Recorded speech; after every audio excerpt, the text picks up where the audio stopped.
Hello दोस्तों, कैसे हैं आप सब। मैं आशा करती हूँ आप सभी ठीक होंगे।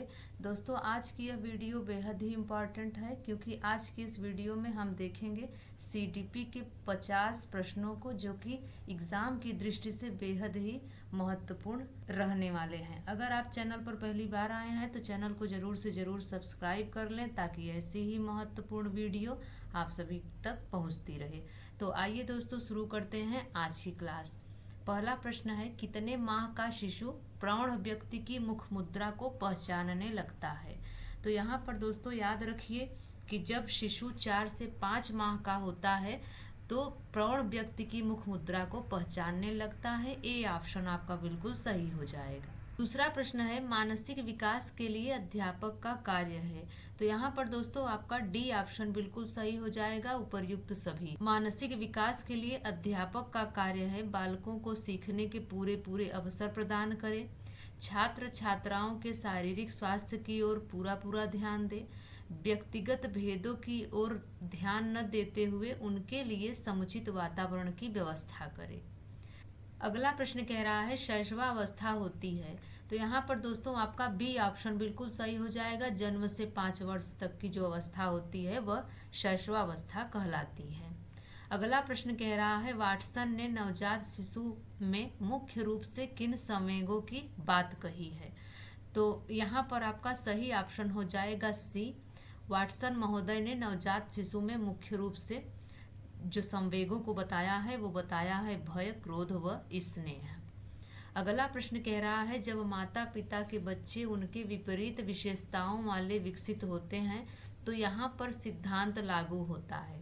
तो यहाँ पर दोस्तों कौन सा सिद्धांत लागू होता है। तो याद रखिए यहाँ पर प्रत्यागमन का नियम लागू होता है। डी ऑप्शन बिल्कुल सही हो जाएगा।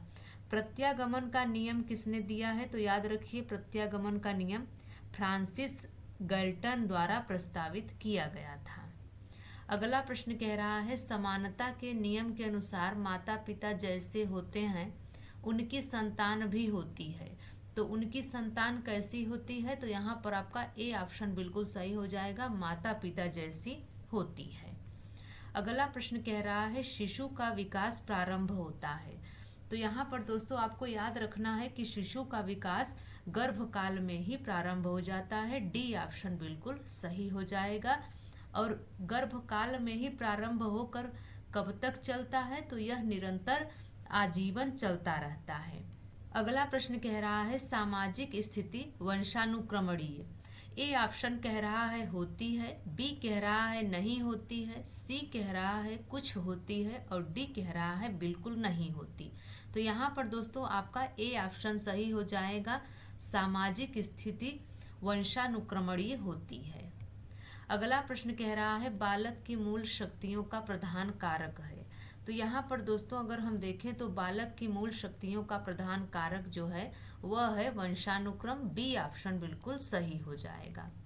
अगला प्रश्न कह रहा है, वंश का बुद्धि पर प्रभाव देखने के लिए सैनिकों के वंशज का अध्ययन किया। तो किसने किया। तो यहाँ पर आपका बी ऑप्शन बिल्कुल सही हो जाएगा, गोडार्ड महोदय ने किया था।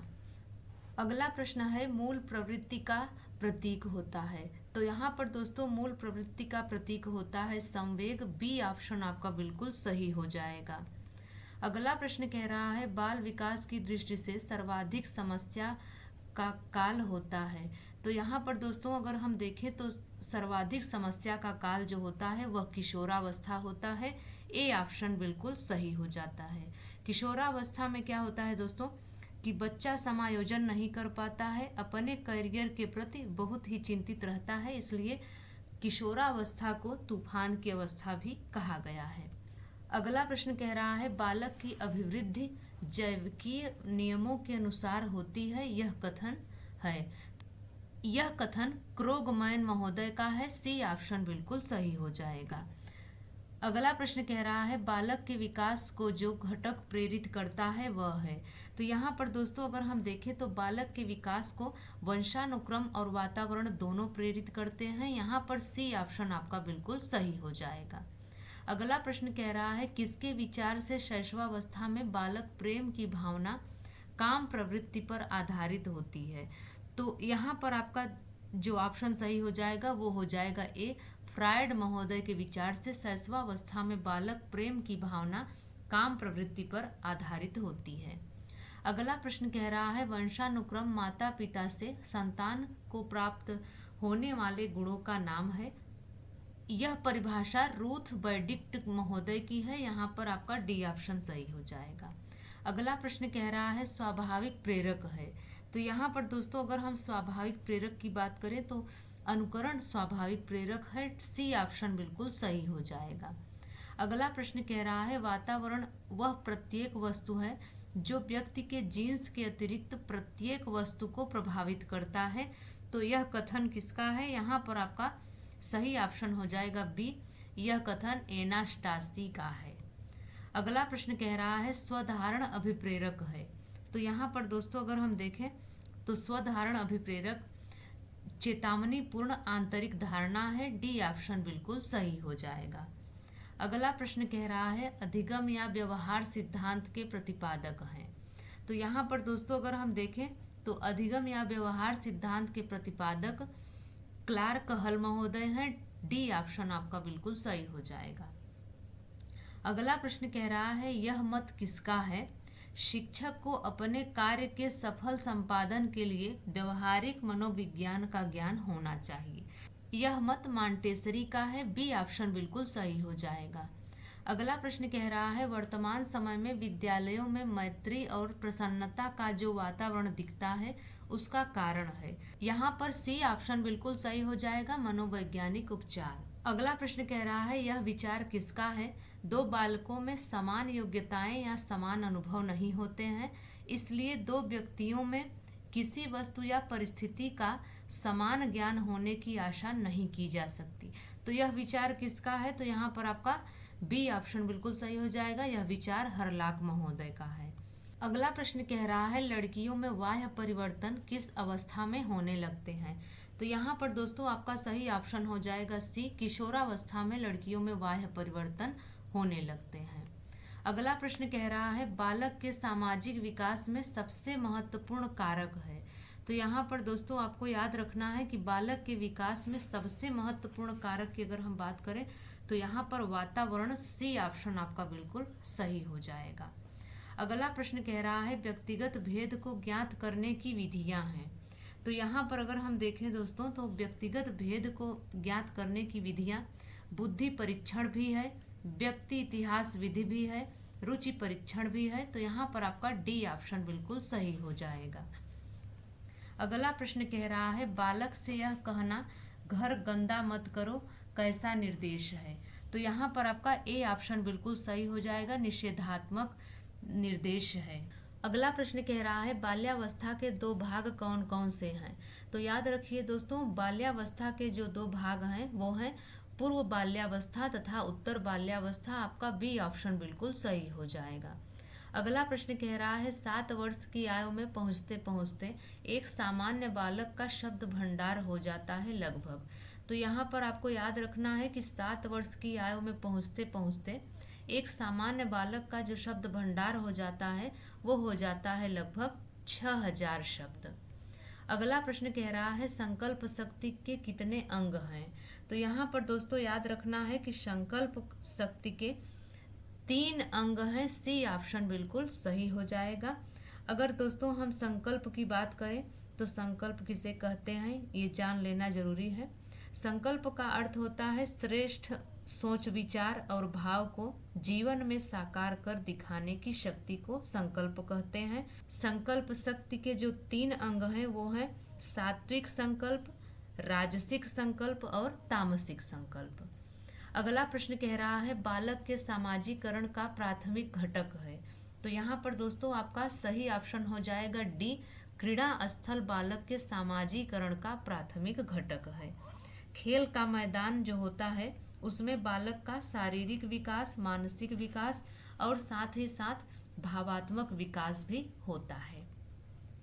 अगला प्रश्न कह रहा है बालक के चारित्रिक विकास के स्तर हैं।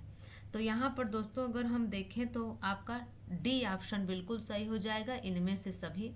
क्योंकि बालक के चारित्रिक विकास के स्तर मूल प्रवृत्त्यात्मक भी होते हैं, सामाजिकता भी होता है और पुरस्कार एवं दंड भी होता है। अगला प्रश्न कह रहा है उत्तर बाल्यकाल का समय कब से कब तक होता है। तो यहाँ पर आपको याद रखना है कि आपका सी ऑप्शन बिल्कुल सही हो जाएगा, 6 से 12 वर्ष। अगर आपको 6 से 12 वर्ष न दिया गया हो, अगर ऑप्शन में अगर 6 से 11 वर्ष दिया गया हो तब भी आपका ये सही हो जाता है।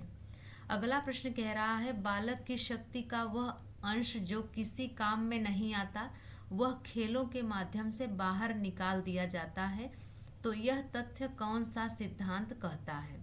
तो यहाँ पर आपका सही ऑप्शन हो जाएगा सी, अतिरिक्त शक्ति का सिद्धांत। सी ऑप्शन आपका बिल्कुल सही हो जाएगा। अगला प्रश्न कह रहा है भाषा विकास के विभिन्न अंग कौन से हैं। तो याद रखिए दोस्तों, भाषा विकास के जो अंग हैं वो अक्षर ज्ञान भी हैं, सुनकर भाषा समझना भी है और ध्वनि पैदा करके भाषा बोलना भी है। तो यहाँ पर आपका डी ऑप्शन सही हो जाता है। अगला प्रश्न कह रहा है स्टर्न के अनुसार खेल क्या है। तो यहाँ पर दोस्तों स्टर्न महोदय के अनुसार जो खेल है वह है खेल एक ऐच्छिक आत्मनियंत्रित क्रिया है। डी ऑप्शन बिल्कुल सही हो जाएगा। अगला प्रश्न कह रहा है संवेगात्मक स्थिरता का लक्षण है। तो संवेगात्मक स्थिरता का लक्षण जो है वो दोस्तों वो है भीरू। डी ऑप्शन बिल्कुल सही हो जाएगा। भीरू का अर्थ होता है कायर या डरा हुआ। अगला प्रश्न कह रहा है अभिप्रेरणा का महत्व है। तो यहाँ पर दोस्तों अगर हम देखें तो अभिप्रेरणा का महत्व रुचि के विकास में भी महत्व है, चरित्र निर्माण में भी इसका महत्व है और ध्यान केंद्रित करने में भी अभिप्रेरणा का महत्व है। इसलिए आपका डी ऑप्शन बिल्कुल सही हो जाता है। अगला प्रश्न कह रहा है भाषा विकास के क्रम में अंतिम क्रम यानी कि सोपान है। तो यहाँ पर दोस्तों अगर हम देखें तो भाषा विकास के क्रम में अंतिम सोपान जो है वह भाषा विकास की पूर्णावस्था है। डी ऑप्शन बिल्कुल सही हो जाएगा। अगला प्रश्न कह रहा है शिक्षा का कार्य है। तो यहाँ पर दोस्तों अगर हम देखें तो शिक्षा का क्या कार्य है। तो शिक्षा का कार्य है अर्जित रुचियों को स्वाभाविक बनाना। ए ऑप्शन आपका बिल्कुल सही हो जाएगा। अगला प्रश्न कह रहा है कौन सा प्रेरक जन्मजात नहीं है। तो यहाँ पर दोस्तों अगर हम देखें तो जन्मजात प्रेरक जो नहीं है वो है आकांक्षा का स्तर। ए ऑप्शन आपका बिल्कुल सही हो जाएगा। अगला प्रश्न कह रहा है संवेगात्मक विकास में किस अवस्था में तीव्र परिवर्तन होता है। संवेगात्मक विकास में किशोरावस्था में तीव्र परिवर्तन होता है। डी ऑप्शन आपका बिल्कुल सही हो जाएगा। अगला प्रश्न कह रहा है बालक का शारीरिक, मानसिक, सामाजिक और संवेगात्मक विकास किस अवस्था में पूर्णता को प्राप्त होता है। तो यहाँ पर आपको याद रखना है कि किशोरावस्था में बालक का शारीरिक, मानसिक, सामाजिक और संवेगात्मक विकास पूर्णता को प्राप्त होता है। अगला प्रश्न कह रहा है चरित्र को निश्चित करने वाला महत्वपूर्ण कारक है। तो यहाँ पर दोस्तों अगर हम देखें तो आपका डी ऑप्शन बिल्कुल सही हो जाएगा। मनोरंजन संबंधी कारक चरित्र को निश्चित करने वाला महत्वपूर्ण कारक है। अगला प्रश्न कह रहा है विद्यालय में पुरस्कारों से हानि होती है। तो यहाँ पर दोस्तों आपका डी ऑप्शन बिल्कुल सही हो जाएगा। केवल पुरस्कारों के लिए कार्य करना, विद्यालय में पुरस्कारों से हानि होती है। अगला प्रश्न कह रहा है शिक्षा की दृष्टि से बालक की महत्वपूर्ण आवश्यकता क्या है।